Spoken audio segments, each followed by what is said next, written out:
Welcome everyone. നമ്മൾ ഇപ്പോൾ പഠിച്ചുകൊണ്ടിരിക്കുന്നത് കറണ്ട് ഇലക്ട്രിസിറ്റി എന്ന ചാപ്റ്റർ അല്ലേ. അതിൽ ഇന്ന് പഠിക്കാൻ പോകുന്ന topics Kirchhoff's rules, whetstone bridge and metre bridge. അതിൽ ആദ്യം നമുക്ക് കിർച്ചോഫ്സ് റൂൾസ് പഠിക്കാം.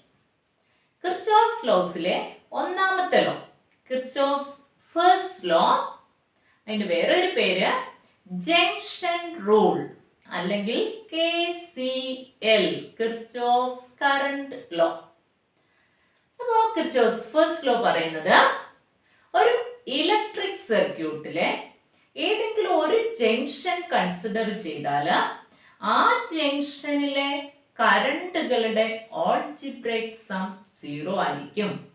അതായത് according to Kirchhoff's first law, the algebraic sum of the currents meeting at any junction of an electric circuit is 0. ഒരു ഇലക്ട്രിക് സർക്യൂട്ടിലെ ഏതെങ്കിലും ഒരു ജംഗ്ഷനിലെ കറണ്ടുകളുടെ ആൾജിബ്രൈക് സം എന്തായിരിക്കും?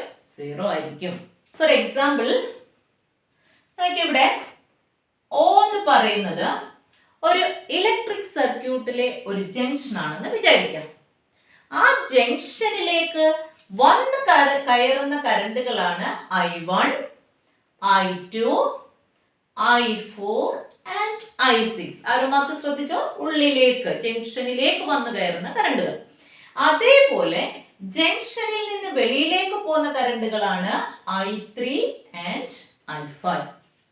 ഇവിടെ പറയുന്നത് കിർച്ചോഫ്സ് ഫസ്റ്റ് ലോ പറയുന്നത് ഇതിന്റെ എല്ലാത്തിന്റെയും കൂടെ ആൾജിബ്രൈക് സം 0 ആയിരിക്കും.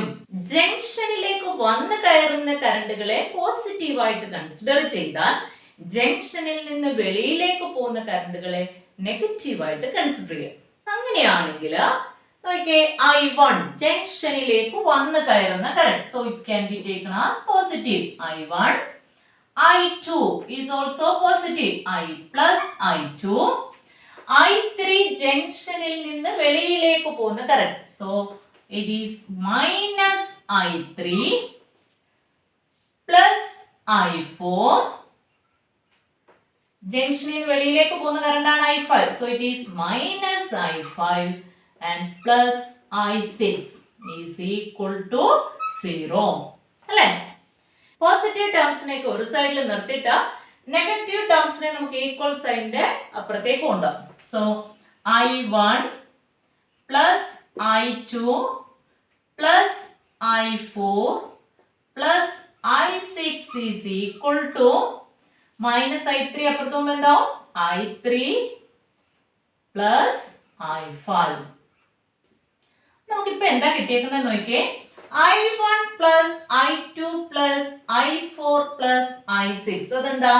I1, I2, I4, I6 ഇതെല്ലാം ഉള്ളിലേക്ക് ജംഗ്ഷനിലേക്ക് വന്നു കയറുന്ന കറണ്ട് ആണല്ലോ. That is the total current entering the junction അല്ലേ. Then I3 plus I5 എന്താന്ന് നോക്കിയേ, I3 plus I5 total current leaving the junction അല്ലേ. അപ്പൊ നമുക്ക് എന്താ കിട്ടിയിരിക്കുന്നത് നോക്കിയേ, the total current entering a junction in an electric circuit is equal to the total current leaving the junction. അങ്ങനെയാണെങ്കിൽ നമുക്ക് കിർച്ചോഫ്സ് ഫസ്റ്റ് ലോ എങ്ങനെ സ്റ്റേറ്റ് ചെയ്യാം? According to Kirchhoff's first law, the algebraic sum of the currents meeting at any junction in an electric circuit is 0, or the total current entering the junction of an electric circuit is equal to total current leaving the junction. മനസ്സിലായില്ലേ? Next Kirchhoff's second law, അതല്ലെങ്കിൽ loop rule അല്ലെങ്കിൽ KVL, Kirchhoff's voltage law. നമുക്ക് Kirchhoff's second law എന്താന്ന് നോക്കാം. According to Kirchhoff's second law, in any closed circuit, the algebraic sum of the products of current and resistance in each part of the circuit is equal to the net EMF in the circuit. നമ്മളൊരു സർക്യൂട്ടിലെ ഒരു closed loop consider ചെയ്താൽ ആ closed ലൂപ്പിൽ എത്ര കറണ്ടും റെസിസ്റ്റൻസും ഉണ്ടോ അതിന്റെ പ്രോഡക്റ്റ് എടുത്തിട്ട് സം കണ്ടാൽ that will be equal to the net EMF in the circuit. നമ്മൾ ഇവിടെ ഈ ഡയഗ്രത്തിൽ കിർച്ചോഫ് സെക്കൻഡ് ലോ ഒന്ന് അപ്ലൈ ചെയ്ത് നോക്കാം. For that, consider the closed circuit A, B, C, D, E1, A. മനസ്സിലായോ ഏത് സർക്യൂട്ട് ആണെന്ന്? ഇത് A, B, C, D, E1, A. A, B, C, D, E1, A. Product of current and resistance എന്ന് പറയുമ്പോൾ എന്ത് വരും? I1 R1 ഇങ്ങനെ വന്ന് plus I3 R3 arrow mark കൂടെ നോക്കണം, കറണ്ടിന്റെ ഡയറക്ഷൻ കൂടെ നോക്കണം. I1 R1 ഇങ്ങനെ വന്ന് okay plus I3 R3 is equal to net EMF എന്തുവാ? E1. I1 R1 plus I3 R3 is equal to E1. ഇവിടെ I3 എന്ന് പറയുന്നത് നമുക്കറിയാം എന്തൊക്കെ ചേരുന്ന I1 plus I2 അല്ലേ? I1 plus I2 ആണ് I3. നമ്മൾ I1 plus I2 ന് പകരം ഒരു പേര് കൊടുത്തേക്കുന്നു, I3 എന്ന് കൊടുത്തേക്കുന്നു ആ കറണ്ട്. അതുകൊണ്ടാണ് നമുക്ക് ഇവിടെ I3 സബ്സ്റ്റിറ്റ്യൂട്ട് ചെയ്തത്. I1 R1 plus I3 R3 is equal to E1. Now consider the closed circuit A, B, C, D, E2, A. നമ്മൾ ഇത് എടുത്തിട്ടില്ല. A, B, C, D, E2, A. കുറച്ച് സെക്കൻഡ് അപ്ലൈ ചെയ്യാം. അപ്പൊ എന്തുവരും നോക്കിയേ I2 R2 ആരോ മാർക്ക് നോക്കാം plus I3 R3 is equal to net EMF എന്താ? E2. That is I2 R2 plus I3 R3 is equal to E2. മനസ്സിലായില്ലേ? Consider the closed circuit A, E2, D, E1, A. ഇതിനെ ഒഴിവാക്കിയിട്ട് ഇത് മാത്രം A, E2, D, E1, A. A, E2, D, E1, A. Apply ചെയ്യാം. ഇവിടെ തന്നെ തുടങ്ങാം. I1 R1 അപ്പൊ നോക്കിയാൽ ബാറ്ററിയുടെ പോസിറ്റീവ് നെഗറ്റീവിലേക്ക് ഇങ്ങോട്ടാണ് കറണ്ട്. I1 R1 അങ്ങോട്ട് പോകേണ്ടിയിരുന്നതിന് പക്ഷെ കറണ്ടിന്റെ ഡയറക്ഷൻ ഇങ്ങോട്ടാണല്ലോ, ഓപ്പോസിറ്റ് ഡയറക്ഷൻ അല്ലേ. So I1 R1 minus I2 R2 അല്ലേ. I1 R1 minus I2 R2 is equal to ഇതിന്റെ ഓപ്പോസിറ്റ് ഡയറക്ഷൻ ആയി പോയി കറണ്ട് അല്ലേ. So E1 minus E2. E1 minus E2. മനസ്സിലായോ? കിർച്ചോഫ് സെക്കൻഡ് ലോ മനസ്സിലായി കാണുമല്ലോ അല്ലേ. അടുത്ത നമ്മൾ പഠിക്കാൻ പോകുന്നത് വീറ്റ്സ്റ്റോൺ ബ്രിഡ്ജ്. ഇവിടെ നോക്കിയേ ഇതാണ് ഒരു whetstone bridge. It consist of 4 resistors P, Q, R and S and they are called 4 arms of the bridge. ബ്രിഡ്ജിന്റെ 4 arms എന്നാണ് നമ്മൾ അതിനെ വിളിക്കുന്നത്. And in between A and C, a cell and a key are connected. And in between B and D, there is a galvanometer. Galvanometer is a device used to detect current in a circuit, അല്ലേ? And a key are connected. ഒരു galvanometer കൊണ്ടൊരു കീയും connect ചെയ്തിരിക്കും. ഇനി ഈ സെല്ലിൽ നിന്ന് വരുന്ന I എന്ന് പറയുന്ന കറണ്ട് A എന്ന് പറയുന്ന ജംഗ്ഷനിൽ എത്തിയിട്ട് രണ്ടായിട്ട് സ്പ്ലിറ്റ് ചെയ്യുന്നു. I1 be the current flowing through P and I2 be the current flowing through R. I A എത്തിയിട്ട് I1 I2 ആയിട്ട് സ്പ്ലിറ്റ് ചെയ്യും. അതിൽ I1 എന്ന് പറയുന്ന കറണ്ട് P കൂടെ ഫ്ലോ ചെയ്യുന്നു, I2 എന്ന് പറയുന്ന കറണ്ട് ആറിൽ കൂടെ ഫ്ലോ ചെയ്യും. ഈ I2 ഡിയിലെത്തുന്ന, I1 ബിയിലെത്തുന്ന. ഇനി ബി ആണോ ഹൈ പൊട്ടൻഷ്യൽ, ഡി ആണോ ഹൈ പൊട്ടൻഷ്യൽ, അതിനെ ഡിപ്പെൻഡ് ചെയ്ത്. ബി ആണ് ഹൈ പൊട്ടൻഷ്യൽ പോയിന്റ് എങ്കിൽ, റീജിയൻ എങ്കിൽ, ബിയിൽ നിന്ന് ഗാൽവനോമീറ്റർ ത്രൂ എവിടേക്ക് കറണ്ട് ഫ്ലോ ചെയ്യും? ഡിയിലേക്ക് കറണ്ട് ഫ്ലോ ചെയ്യും. അതല്ല ഡി ആണ് ഹൈ പൊട്ടൻഷ്യൽ എങ്കിലോ, ഡിയിൽ നിന്ന് ഗാൽവനോമീറ്റർ ത്രൂ എവിടേക്ക് കറണ്ട് ഫ്ലോ ചെയ്യും? ബിയിലേക്ക് കറണ്ട് ഫ്ലോ ചെയ്യും. തൽക്കാലം ബി ആണ് ഹൈ പൊട്ടൻഷ്യൽ എന്ന് വെറുതെ വിചാരിക്കാം. അങ്ങനെയാണെങ്കിൽ ഈ I1 എന്ന് പറയുന്ന കറണ്ട് ബിയിൽ എത്തിയിട്ട് രണ്ടായിട്ട് സ്പ്ലിറ്റ് ചെയ്യാം. Let I3 be the current flowing through Q and IG be the current flowing through the galvanometer. ഈ I2 ഇവിടെ എത്തുന്നു, IG എത്തുന്നു. ഈ രണ്ട് കറണ്ട് കൂടെ ചേർന്ന് I4 എന്ന് പറയുന്ന കറണ്ട് എവിടെ കൂടെ ഫ്ലോ ചെയ്യും? എസിൽ കൂടി ഫ്ലോ ചെയ്യും. ടോട്ടൽ സിയില് കിർച്ചോസ് ഫസ്റ്റ് ലോ അനുസരിച്ച് I4ഉം I3യും കൂടെ വന്ന് ടോട്ടൽ കറണ്ട് I എന്ന് പറയുന്ന കറണ്ട് സി കൂടെ എവിടേക്ക് ഫ്ലോ ചെയ്യും? ബാറ്ററിയുടെ നെഗറ്റീവ് ടെർമിനലിലേക്ക് ഫ്ലോ ചെയ്യും. അല്ലേ? The resistors P, Q, R and S are adjusted such that the galvanometer shows zero deflection. നമ്മൾ ഗാൽവനോമീറ്ററിലോട്ട് നോക്കിക്കൊണ്ട് പി, ക്യു, ആർ, എസ് എന്ന 4 റെസിസ്റ്റേഴ്സിന്റെ വാല്യൂ അഡ്ജസ്റ്റ് ചെയ്യുക. അപ്പൊ ഗാൽവനോമീറ്ററിൽ എന്ത് കാണിക്കണം? സീറോ ഡിഫ്ലക്ഷൻ കാണിക്കണം. ഗാൽവനോമീറ്ററിൽ സീറോ ഡിഫ്ലക്ഷൻ കാണിക്കുക എന്ന് പറഞ്ഞ മീനിങ് എന്താ? ഈ ഗാൽവനോമീറ്ററിൽ കൂടെ കറണ്ട് ഒന്നും ഫ്ലോ ചെയ്യുന്നില്ല, അല്ലേ? That means IG is 0. IG എത്രയായിരിക്കും? 0. എന്തുകൊണ്ടാ ഗാൽവനോമീറ്ററിൽ കൂടെ കറണ്ട് ഫ്ലോ ചെയ്യാത്തതിന്റെ റീസൺ എന്തായിരിക്കും?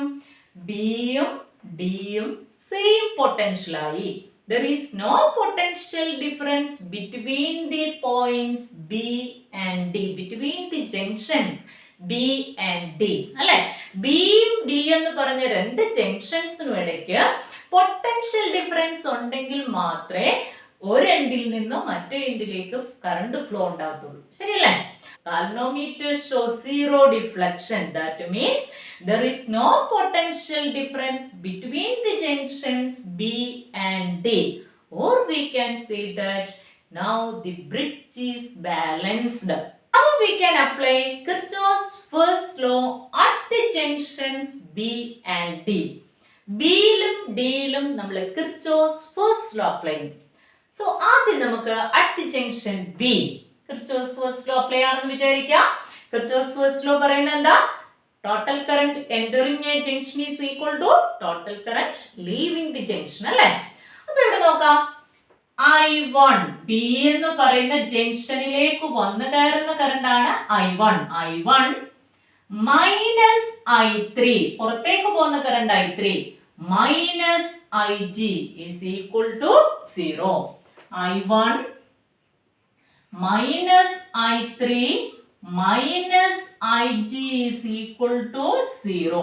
Actually IG ഇവിടെ എടുക്കേണ്ട കാര്യമില്ല, അല്ലേ? കാരണം ഇപ്പൊ ബിയും ഡിയും ഒരേ പൊട്ടൻഷ്യലാണ്. That means IG is 0. ആദ്യം നമ്മൾ ബി ആണ് ഹൈ പൊട്ടൻഷ്യൽ റീജിയൻ കൺസിഡർ ചെയ്താണ് IG യെ താഴേക്ക് വരച്ചത്. IG എന്ന് പറയുന്ന കറണ്ടിന്റെ ഡയറക്ഷൻ താഴോട്ട് എടുത്തത്. പക്ഷെ ഇവിടെ ബിയും ഡിയും ഒരേ പൊട്ടൻഷ്യൽ ആയതുകൊണ്ട് IG is 0. Then this equation becomes I1 minus I3 is equal to 0. Reason എന്താ? IG 0 ആയിപ്പോയി. Or we can write I1 is equal to I3. Equation number 1. Now applying Kirchhoff's law, first law at the junction D. എന്തുവരും? I2 minus I4 is equal to 0. IG എടുക്കണ്ടല്ലോ, IG 0 അല്ലേ? So I2 minus I4 is equal to 0. I2 minus I4 is equal to 0. Or we can write I2 is equal to I4. Equation number 2. Now applying Kirchhoff's second law to the closed loop A, B, D, A. A, B, D, A. Kirchhoff's second law ഒരു closed loop, closed circuit മാത്രമേ apply ചെയ്യാൻ പറ്റുള്ളൂ അല്ലേ? നോക്കിയോ, A B D A എന്ന് പറഞ്ഞ closed ലൂപ്പില് Kirchhoff's second law apply ചെയ്താൽ എന്ത് വരും നോക്കിയേ, product of current and resistance I1 into P, I1P plus IGG, arrow mark കൂടെ നോക്കണം, I1P plus IGG minus I2R. I2 opposite direction I. So it should be taken as negative. I1P plus IGG minus I2R is equal to net EMF in this closed loop. That is 0. So I1P plus IGG, product of current and resistance, minus I2R is equal to 0. മുമ്പേ പറഞ്ഞു ശരിക്കും time എടുക്കേണ്ട ആവശ്യമില്ല, IG 0 ആയി പോയി. അങ്ങനെയാണ് എന്ത് വരും, I1P is equal to I2R. Equation number 3. Now consider the closed loop BCDB. BCDB. Kirchhoff's second law apply though. BCDB. I3Q direction ഇങ്ങോട്ട് വരേണ്ടിയിരുന്ന പക്ഷെ opposite direction. So minus I4S, I3Q minus I4S is equal to ഇവിടുത്തെ net EMF എത്രയാണ്, 0. I3Q minus I4S is equal to 0. Or we can write I3Q is equal to I4S. Equation number 4. Equation number 3 then equation number 4 കൊണ്ടൊന്ന് divide ചെയ്യുന്നു. Equation number 3 divided by equation number 4 gives I1P divided by I3Q. I1P divided by I3Q is equal to I2R divided by I4S divided by I4S. ശരിയാണല്ലോ? Then from equation 1 and 2 ശ്രദ്ധിച്ചേ, I1 is equal to I3. I1 I3 ക്ക് equal ആണെങ്കിൽ they cancel each other, അല്ലേ? And I2 is equal to I4. I2 I4 ന് equal ആണ്. So what will be the result? P by Q is equal to R by S. So this is the principle of a Wheatstone bridge. Wheatstone bridge principle. That is, if P, Q, R and S, P, Q, R and S are the four arms of a Wheatstone bridge, and when the bridge is balanced, എപ്പോഴാ bridge balanced ആവുന്നേ? When the galvanometer shows 0 deflection, then P by Q is equal to R by S. അടുത്ത നമ്മൾ പഠിക്കാൻ പോകുന്നത് meter bridge. Meter bridge is a device used to measure the unknown resistance of a wire. ഒരു വയറിന്റെ unknown resistance കണ്ടുപിടിക്കാൻ വേണ്ടി നമുക്ക് meter bridge use ചെയ്യാം. ഇനി meter bridgeന്റെ principle Wheatstone bridge principle. Wheatstone bridge principle നമ്മൾ പഠിച്ചതല്ലേ? എന്തായിരുന്നു Wheatstone bridge principle? If P, Q, R and S are the four arms of a bridge, and when the bridge is balanced, P by Q is equal to R by S. This is the principle of a meter bridge. ഒരു metre ബ്രിഡ്ജിന്റെ connection diagram circuit diagram നമ്മൾ വരച്ചേക്കുന്നത്.